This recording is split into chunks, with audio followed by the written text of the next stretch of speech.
Welcome to Neeraj Kumar online study point. आज जो है हम लोग use of modal auxiliary verbs का नेक्स्ट पार्ट के बारे में आज हम लोग पढ़ेंगे, जिसमें हम लोग आज डेयर टू या डेयर्स टू का प्रयोग करना सीखेंगे आज की इस वीडियो के माध्यम से।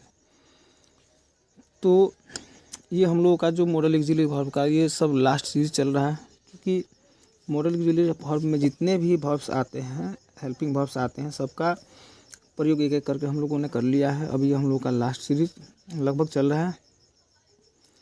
अगर आप लोगों को वो वीडियो नहीं मिला हो तो आप लोग इस चैनल को सब्सक्राइब करें। इस चैनल को सब्सक्राइब करके आप उन सारे वीडियो को देख सकते हैं और इससे ज्ञान को अर्जित कर सकते हैं। तो आज जो है हम लोग इस वीडियो के माध्यम से डेयर टू या डेयर्स टू का प्रयोग सीखेंगे।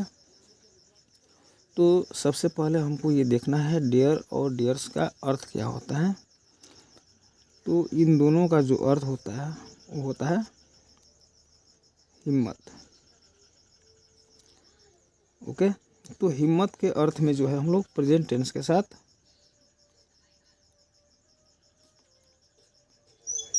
डेयर अथवा डेयर्स का प्रयोग करना सीखेंगे इस वीडियो के माध्यम से। तो इस वीडियो में आप लोग को शुरू से अंत तक बने रहना है और इस वीडियो के माध्यम से आप लोग को डेयर और डेयर्स टू के प्रयोग के बारे में सीखना है। तो वीडियो में आगे चलते हैं। तो सबसे पहले हम लोग इसके लिए एक स्ट्रक्चर तैयार करते हैं।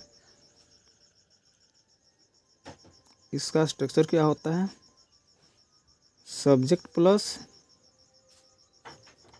डेयर अथवा dares plus two plus V1 plus object plus remaining matter. तो देखिए, डेयर अथवा डेयर्स का जो अर्थ होता है वो होता है हिम्मत, और इसका प्रयोग जो है हम लोग बेसिकली प्रेजेंट टेंस में करते हैं। क्योंकि यहाँ पे देखिए हमारा क्या है, ये हमारा वर्ब 1 है और ये हमारा वर्ब 5 है, और प्रेजेंट टेंस में ही जो है हम लोग वर्ब 1 और वर्ब 5 का प्रयोग कर सकते हैं, वो भी सिंपल प्रेजेंट टेंस में। सिंपल प्रेजेंट में हम लोग इसका प्रयोग करेंगे। तो इसके लिए जो स्ट्रक्चर होगा वो हमारा क्या हो जाएगा? सब्जेक्ट प्लस डेयर या dares plus two plus V1 plus object plus remaining matter. और इस स्ट्रक्चर के आधार पर जो है हम लोग आज डेयर और डेयर्स का प्रयोग करना सीखेंगे। तो इसको सीखना बहुत ही आसान है, बस हमको इसका अर्थ पता होना चाहिए। जो डेयर अथवा डेयर्स का अर्थ क्या होता है? तो हिम्मत होता है। इसके आधार पर हम लोग जो है इसके वाक्यों को हम लोग बना सकते हैं। तो सिंपल प्रेजेंट टेंस के आधार पर इसको आज हम लोग चर्चा करते हैं। देखिए, मैं पिछले वीडियो में आप लोगों को डेयर अथवा डेयर्स अर्थात V1 और V5 के प्रयोग के बारे में बता चुका हूं। अगर आप लोगों को इसके बारे में विशेष जानकारी नहीं हो तो आप लोग देख सकते हैं मेरे वीडियो में। तो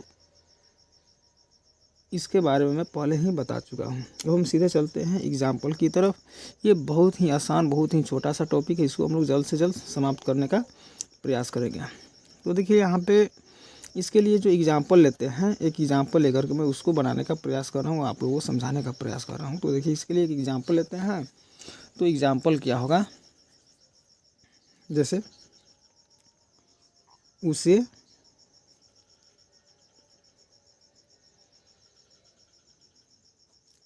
बाघ मारने की हिम्मत है। देखिए, इस सेंटेंस में जो है एक हिम्मत शब्द आया और हिम्मत को ही डेयर अथवा डेयर से डिनोट करते हैं। तो इसके लिए अब हम लोग इस सेंटेंस को हम लोग बनाने का प्रयास करते हैं। देखिए, सबसे पहले हमको क्या डालना है? तो सबसे पहले सब्जेक्ट है। सब्जेक्ट क्या है? उसे, अर्थात हमारा हो जाएगा ही। अब हमको देखना है कि जो ही है, ही के साथ डेयर लगेगा अथवा डेयर्स लगेगा। इसके लिए मैं पिछले वीडियो में एक वीडियो के माध्यम से समझाया हूँ। तो इसमें जो है ही के साथ जो हमारा वर्ब 5 लगता है, यानी कि डेयर्स, ही डेयर्स। उसके बाद हमको टू यूज करना है, टू। उसके बाद से बोला है वर्ब 1, तो यहाँ पे मारना वर्ब 1 है, तो यहाँ पर हो जाएगा किल। और ऑब्जेक्ट क्या मारना है? तो टाइगर को। तो द टाइगर, यानी कि he dares to kill the tiger. इस तरह से हम लोग उसे बाघ मारने की हिम्मत है, इस सेंटेंस को हम लोग बना सकते हैं। अगर इसको हम लोग 6 फॉर्म में चेंज करना चाहें तो 6 फॉर्म में भी चेंज करते हैं। बस अब हमको देखिए ही के साथ जो है वर्ब 5 लगता है। अगर यहाँ पर आता है मुझे बाघ मारने की हिम्मत है तो मुझे क्या हो जाता है आई, और आई के साथ लगता है वर्ब 1, तो यहाँ पे हमारा लग जाएगा dare, I dare to kill the tiger. अब इस तरह से अब हमको इसे निगेटिव सेंटेंसेज में बदलना है, इसको निगेटिव बनाना है। तो निगेटिव बनाने के लिए क्या करेंगे, यहाँ पे हमारा पास एक डेयर जो शब्द लगा हुआ है यह मॉडल ऑक्सिलरी वर्ब है, हेल्पिंग वर्ब है। इसके बाद हम नॉट जोड़ सकते हैं, अर्थात इसका क्या हो जाएगा, तो देखते हैं ही डेयर नॉट। देखिए यहाँ पे था हमारा वर्ब 5, जैसे ही इसको हमने निगेटिव में चेंज किया तो यह क्या हो गया, डेयर हो गया, यानी कि वर्ब 1 हो गया। अर्थात बनेगा he dare not to kill the tiger. Okay, इसको एक तरीका से और भी बना सकते हैं। चूँकि यह मैंने बोला कि यह सिंपल प्रेजेंट टेंस है, तो सिंपल प्रेजेंट टेंस में जैसे ही हमको किसी सेंटेंस को नेगेटिव में चेंज करना होता है तो नेगेटिव में चेंज करने के लिए हम डू अथवा डज का प्रयोग करते हैं सिंपल प्रेजेंट टेंस के साथ। तो यहाँ पे ही है तो ही के साथ डज लगाते हैं, अर्थात इसको हम लोग he does not dare to kill the tiger. इस तरह से भी हम इसको निगेटिव में चेंज कर सकते हैं। ओके, तो इस तरह से हमारे पास बहुत सारे सेंटेंसेस आएंगे जिसको जो है हम लोग अंग्रेजी में बदल सकते हैं जहाँ पे हिम्मत शब्द लगा हो। जैसे कि मैं आपको बतला सकता हूँ कि जैसे यहाँ पे दिया हुआ है उसे बाघ मारने की हिम्मत है, मुझे घर जाने की हिम्मत है, तुम्हें फुटबॉल खेलने की हिम्मत है, उसे शाम में किताब पढ़ने की हिम्मत है, उसे कविता याद करने की हिम्मत है, हम लोगों को रामनगर जाने की हिम्मत है। इस तरह से बहुत सारे सेंटेंसेस जो है हम लोग बना सकते हैं, उसको निगेटिव इंट्रोगेटिव अर्थात 6 फॉर्म में हम लोग उसको चेंज भी कर सकते हैं इस तरह से। तो आज जो है हम लोगों ने यूज ऑफ डेयर अथवा डेयर्स के बारे में सीखा। अब इसी वीडियो में जो है मैं एक और मॉडल ऑक्सिलरी वर्ब के बारे में चर्चा करूँगा। तो देखिए वो मॉडल ऑक्सिलरी वर्ब क्या होगा हमारे साथ, नीड या नीड्स टू, नीड या नीड्स टू का प्रयोग करना आज हम लोग फिर से इसी वीडियो के माध्यम से सीखेंगे। क्योंकि ये हम लोग का अब जो लास्ट चल रहा है, ये हमारा जो है मॉडल ऑक्सिलरी वर्ब का लास्ट सेशन चल रहा है। तो देखिए इसमें अब हम लोग नीड अथवा नीड्स का प्रयोग सीखेंगे। देखिए नीड और नीड्स का मतलब क्या होता है, तो इसकी मतलब होती है, नीड का मतलब होता है ज़रूरत अथवा इसको हम लोग आवश्यक भी बोल सकते हैं, आवश्यकता भी बोल सकते हैं। देखिए इसका जो प्रयोग होता है, इसका भी प्रयोग हम प्रेजेंट टेंस में करते हैं, वो भी किस प्रेजेंट टेंस में, तो सिंपल प्रेजेंट टेंस में करते हैं। और इसके लिए भी मैं स्ट्रक्चर लिख देता हूँ।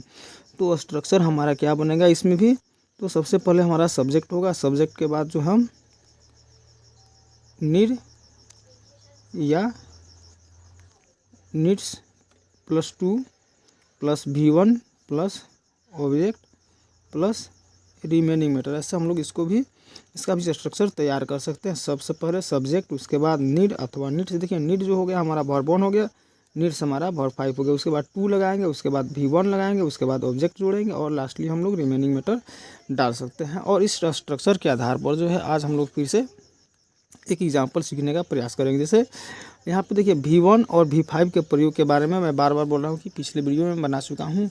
आप इस चैनल को सब्सक्राइब करके मेरे सारे वीडियो को देख सकते हैं और इसको अच्छी तरीके से समझ सकते हैं। तो अब इसके लिए मैं एग्जाम्पल लेता हूँ। जैसे तुम्हें सुबह में रोज टहलने की ज़रूरत है या आवश्यकता है। ओके, अभी सेंटेंस को हम लोग इंग्लिश में बदलने का प्रयास करेंगे। तो सबसे पहले हमको देखना है सब्जेक्ट, सब्जेक्ट क्या है तुम्हें, इसका हो जाएगा यू। अब देखिए यू के साथ जो है हमारा वर्ब वन लगता है, अर्थात हम लगा सकते हैं यहाँ पे नीड। तो नीड्स की आवश्यकता हमको नहीं पड़ेगी, नीड हमें लिखना नहीं पड़ेगा, नीड्स नहीं लिखना पड़ेगा, हम नीड लिख दिए। यू नीड, उसके बाद हमको जोड़ना है टू। अब देखिए वर्ब वन क्या है, तो टहलना, वॉक। यहाँ पर देखिए ऑब्जेक्ट जो है इस वाक्य में ऑब्जेक्ट नहीं है, और क्या है तो हमारा रिमेनिंग मैटर है, अर्थात बनेगा you need to walk in the morning. अब इससे हमको निगेटिव सेंटेंस बनाना है, नकारात्मक वाक्य बनाना है, तो इसके लिए क्या करते हैं, तो यू नीड, नीड जो है हमारा हेल्पिंग वर्ब है, इसके बाद जो हम नोट लगा देंगे, you need not to walk in the morning, ऐसे हम इसको चेंज कर सकते हैं। या इसको ये सिंपल प्रेजेंट टेंस में है तो इसको हम डू अथवा डज लगा करके भी चेंज कर सकते हैं, डू या डज के प्रयोग करके भी हम चेंज कर सकते हैं, जैसे कि you do not need to walk in the morning. इस तरह से हम लोग इसको चेंज कर सकते हैं नेगेटिव में। तो आज की इस वीडियो के माध्यम से हम लोगों ने use of dare, dares to और नीड और नीड्स टू के बारे में हम लोगों ने पढ़ा। और देखिए नीड्स टू या नीड टू के लिए भी बहुत सारे एग्जाम्पल हो सकते हैं जिसको आप लोग घर पे वर्कआउट के रूप में बना सकते हैं। तो इसके लिए जो कुछ एग्जाम्पल मैं आप लोगों को बोल देता हूँ, जैसे कि उसे रामनगर जाने की आवश्यकता है, मुझे डॉक्टर बनने की ज़रूरत है, तुम्हें किसान बनने की ज़रूरत है।